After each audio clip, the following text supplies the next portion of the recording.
আজি আমি ওলালোঁ নগাঁৱৰ অভিমুখে। শাওণ মাহৰ দ্বিতীয়টো সোমবাৰ, সেয়েহে আমি নগাঁৱত থকা মৃত্যুঞ্জয় মন্দিৰৰ বুলি ওলালোঁ। দুইজনী ছোৱালী বাটত এনেদৰে শুই গ'ল। আমি আহি ইতিমধ্যে গণেশ মন্দিৰ পালোহি।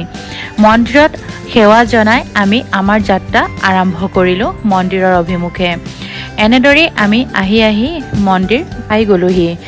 আজি পানী গৰম আছিলে যেন তলত ভৰি দিব নোৱাৰা অৱস্থা। যি কি নহওক আমি এনেদৰে আগবাঢ়িলোঁ মন্দিৰলৈ বুলি। এয়া বন্তি জ্বলোৱা স্থান, তাতো ভক্তৰ যথেষ্টখিনি ভিৰ আছিলে।